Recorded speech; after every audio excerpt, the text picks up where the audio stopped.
obrigado por vocês terem voltado. Infelizmente, como eu estava dizendo para a Rosângela, eu fiquei tão empolgada com a sua fala que eu esqueci de olhar o cronômetro que fica em cima. Não sei Não, se você tudo bem. está vendo. Na Eu que palavra fui falando demais, não foi? Não, que isso. Na palavra ao vivo, você clica esse rosinha aí te mostra o tempo. Mas mesmo assim eu não controlei. Mas as nossas lives estão sendo mais de 1 hora, né? É normal. Então, eu queria te pedir para não ficar uma live de 5 minutos, né? Para você estender um pouquinho e também mostrar, se você tiver a sua mão, a mão aí, os Sim. livros da Virginia Woolf. Pra gente. Uhum. Tá bom. E tem, olha, esse livro aqui especificamente, que é onde estão todos os primeiros textos, né, relacionados à própria crítica, né, que Virginia Woolf vai fazer sobre diversos autores ingleses e, inclusive, não é, a impressão de leitura dela sobre Turgenev, né, que é um escritor russo, né? Então, assim, existe uma história muito interessante sobre esse livro, né? Aqui ela faz uma crítica um pouco mais voraz, né, de determinadas obras. Eu só não estou conseguindo enxergar o título. É O Leitor Comum. Sim. Infelizmente, a gente não tem. Eu acho que esse está esgotado, esse livro, né? Eu acho que a gente não tem uma nova edição dele. Infelizmente, é um livro que eu particularmente adoro, porque é dele que decorre todos os demais, né, ensaios que a gente conhece. Estou anotando aqui. Sobre a própria, não é, crítica de Virginia Woolf a determinados autores. Então, aqui, inclusive, tem um texto, né, que fala sobre o desgosto que Virginia Woolf teve em ler James Joyce, Ulisses, né? Que é uma obra extensíssima, né? 1000 páginas, sabe? Aquela coisa assim, mas ela acrescenta porque não gostou, né? Muito dessa experiência. E eu ouvi muitas pessoas dizerem: se nem Virginia Woolf gostou de Ulisses, por que eu vou ler isso? Né? Por que eu vou perder esse meu tempo e vou... Mas a experiência, é exatamente isso que ela queria.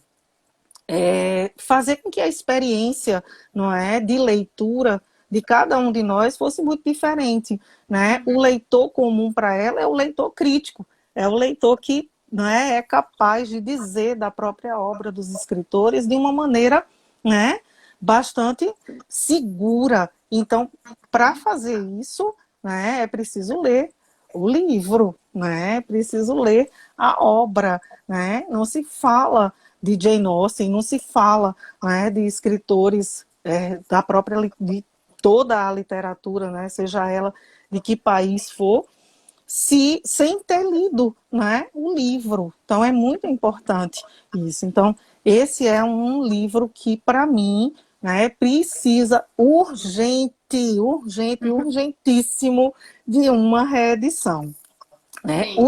Alguns dos textos que estão aqui foram ampliados para Um Teto Todo Seu e estão aqui em Mulheres e Ficção. O texto que tem sobre a Jane Austen aqui, em Mulheres e Ficção, já é uma ampliação do primeiro texto, né, de O Leitor Comum.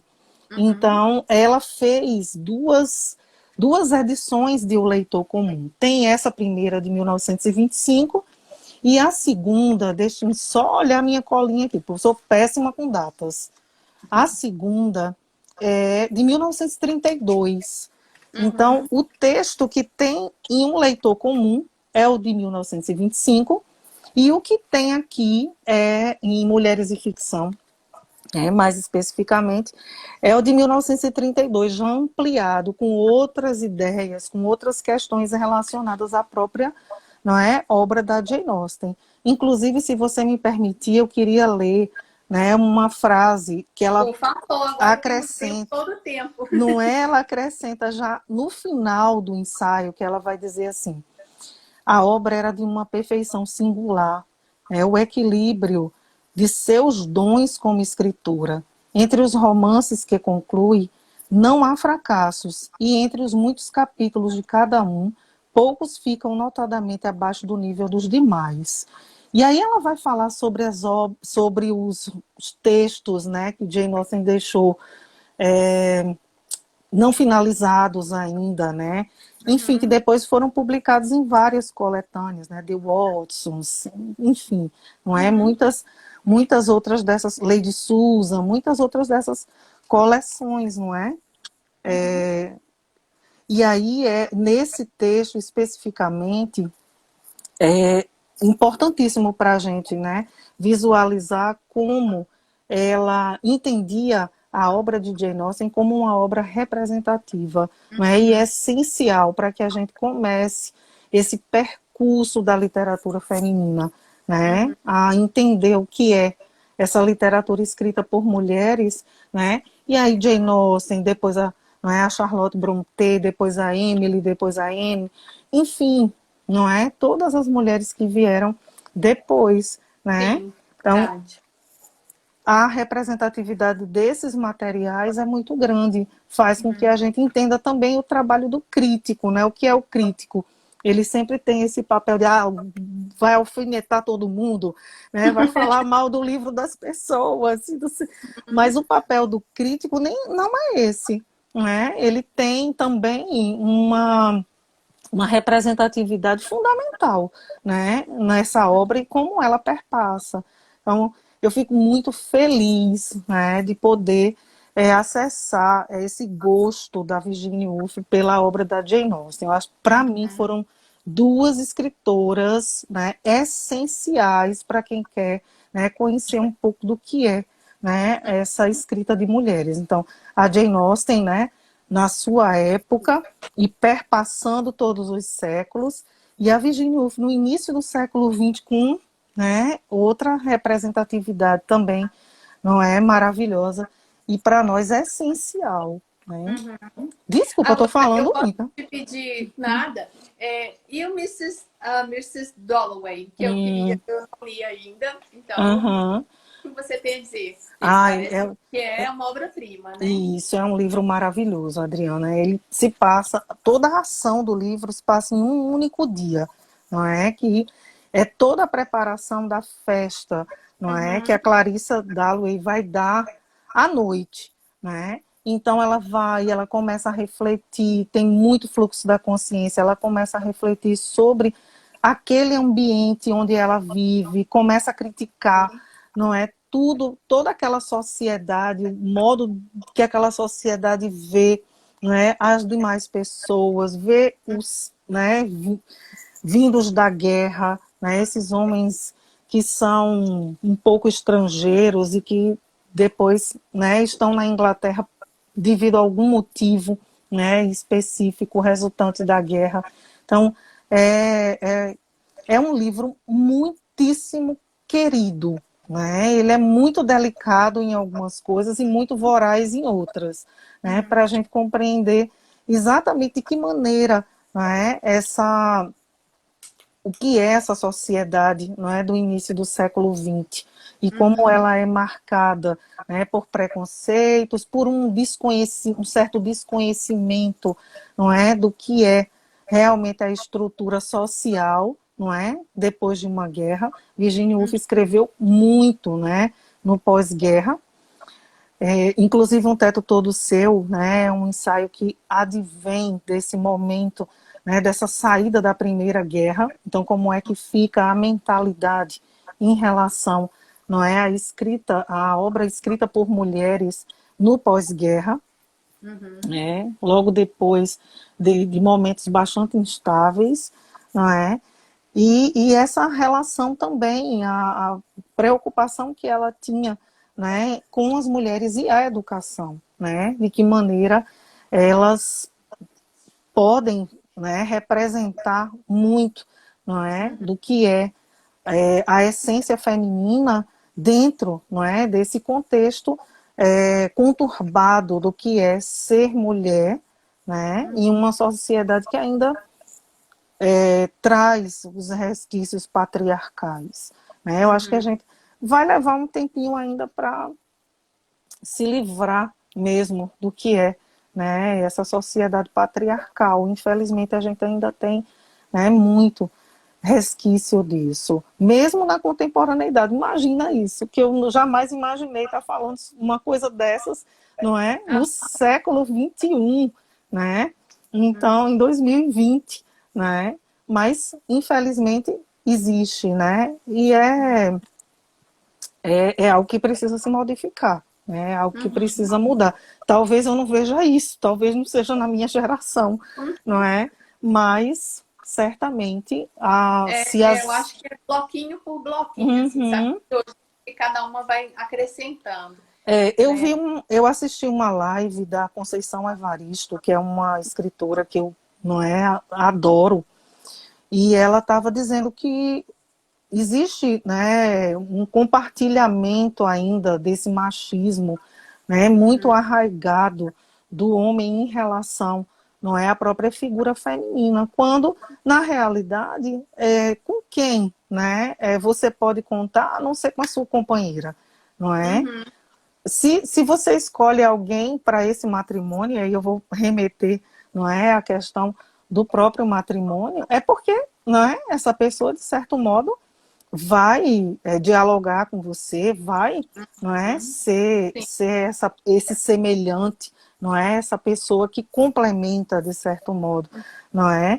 Então, eu compartilho demais, não é, com o próprio feminismo, essa corrente, não é, do feminismo mais recente, que é o feminismo negro, né, que vem sendo trabalhado pela Conceição Evaristo, vem sendo trabalhado pela Djamila Ribeiro, né, com o lugar de fala. A gente sempre vai mencionar o lugar de fala, e o lugar de fala né, exatamente advindo dessa obra da Djamila Ribeiro. Né? Então, é isso. Eu acho que temos ainda um percurso, né, a percorrer.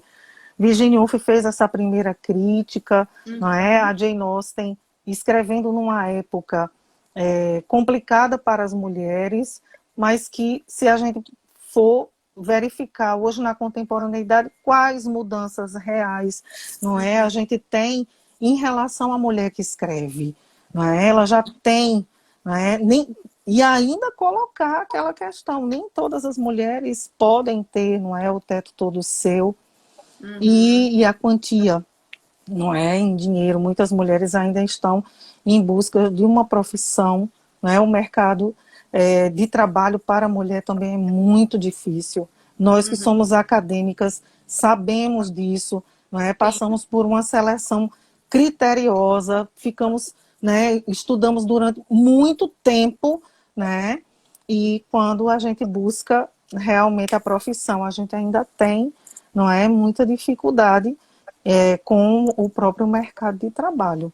Né? Sim, aqui a Jane está dizendo, acho que essa live é importante também, a gente manter, saindo um pouco né, do contexto de Jane Austen, mas ficando ainda com o feminismo do Woolf.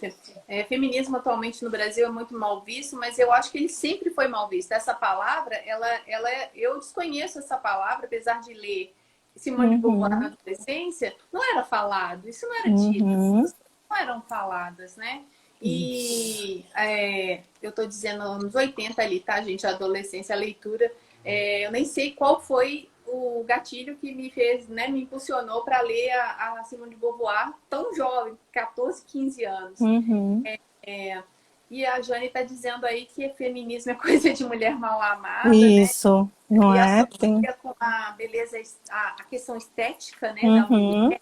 Enfim, é uma coisa muito complicada, muito complexa da gente discutir de igual para igual, porque quem forma a cabecinha desses rapazes que estão aí hoje são as mamães também, isso. né? Porque a gente tem uma responsabilidade muito grande de formar, né? Assim, eu não posso nem falar na escola, porque existe toda agora um cerceamento da gente dar opinião dentro de sala de aula, né? Mas enquanto bate-papo fora da sala de aula, eu acho que é a nossa função também, mas principalmente enquanto mães ou educadoras de um modo geral, né? De sobrinhos, sei lá, qual a nossa função na sociedade de diminuir essas distâncias, né? Principalmente criação, do menino rosa, menino Ai, meu azul, Deus. entre tantas outras coisas que a gente vive aí, né? Isso. Que transformam esse caminho só no distanciamento e não numa junção. Tem um grupo, uma outra página que eu sigo, de um amigo aqui de BH, chama Meu Amigo Separado. E o pessoal estava falando assim, olha, tinha que ter uma página parecida com a sua para alertar os rapazes com relação, assim, como eles deveriam ser mais gentis, não ficarem, né, assim, fazendo hora com as meninas e parará. Aí ele falou assim, mas aí eu só vou, a pessoa que vai criar essa página só vai ensinar eles serem fofos, porque eles vão continuar sendo cafajestes. Aí eu mandei no privado para ele, falei assim, mas aí não seria uma questão de educação? Então, mas aí quem que ia querer participar de um grupo, um perfil, né? Que homem gostaria de aprender? Porque isso é uma questão de educação. Aprender é como se, né, se comportar, né, diante de uma mulher. A questão do não é não, né? A gente fala isso muito com as jovens, eu falo isso muito com o meu perfil de alunos adolescentes, né? Mas, assim, o que eu percebo na parte dos relatos de adultas, de mulheres adultas, é que não, é mais ou menos. Não é não, é não. Existe essa concepção de que, assim, não, ela vai ceder em qualquer seja o pedido que o homem fizer, né? Desculpa se eu extrapolei do assunto, mas é até um desabafo, né? A gente vive realidades distintas. Eu tive um embate uma vez com um amigo meu que ele falou que eu não podia sair de casa para comprar pão às 9h30 da noite. Às 9h30 da noite, porque eu ia ser realmente assediada se eu fosse a pé e tal. Eu falei, mas eu não tenho esse direito, 9h30 não é, sabe? Não é madrugada. Tarde. Com certeza, madrugada não dá para ficar na rua, homens e mulheres.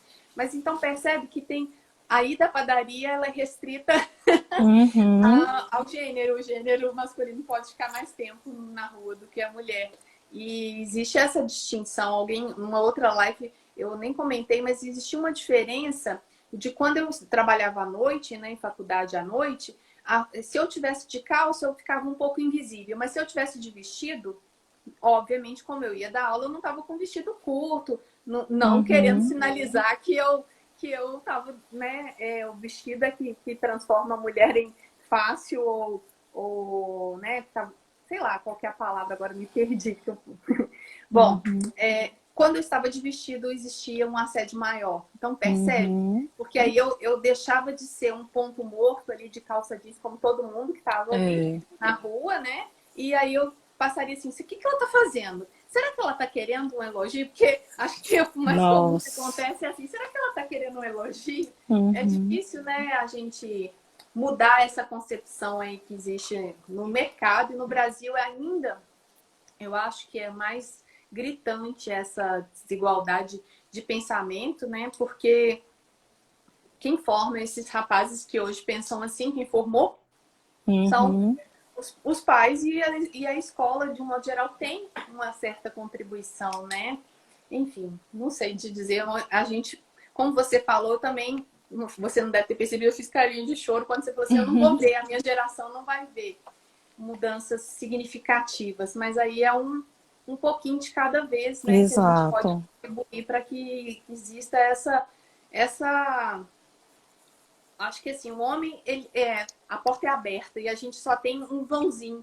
No interior, costumava ter assim, a porta dividida ao meio, ela era cortada, só dava para ver a parte de cima como se fosse uma janela. Então, para a mulher, não é uma porta escancarada, é uma janelinha que a gente mostra a realidade, né? Então, por meio da escrita, voltando aqui para a literatura, por meio da escrita que a gente vai conseguir mostrar o nosso mundo, né? Mostrar essa realidade que é bem diferente, distinta. Fico imaginando, tem um filme que chama Vidas Cruzadas, que mostra a personagem branca colhendo depoimento das negras, né, das empregadas negras nos anos 60, lá nos Estados Unidos. Quem que ia imaginar que essas mulheres tinham algo para falar? Ou elas também, né? Uai, mas por que eu vou falar? Uai, foi bem mineiro, né? Por que eu tenho... O que eu tenho a dizer é tão valioso assim, então é só com essa aprendizagem, né? Pois é. de dar a voz para as mulheres é que a gente vai conseguir avançar um pouquinho mais. Rosângela, a gente já está para 20 minutos, mas eu queria te agradecer, eu podia ficar aqui a noite inteira.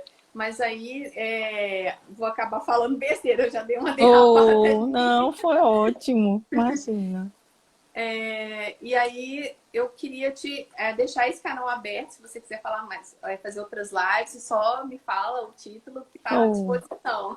Obrigada. E agradeço pela participação de todos que estão aí nos assistindo até agora, né? Já tem bastante gente até agora.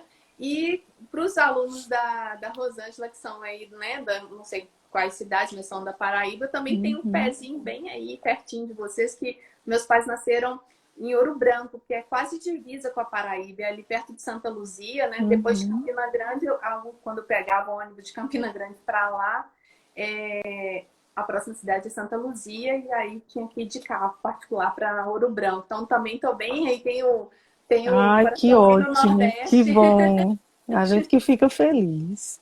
Ai, muito obrigada. Adriana, eu quero agradecer também. Agradecer ao pessoal que veio, né, assistir a gente, né? Foi muito maravilhoso ter esse público todo, né? Então, eu agradeço demais a você. Falar sobre as duas escritoras maravilhosas, e aí a gente falou sobre o feminismo também, né? Que é uma coisa, não é muito importante.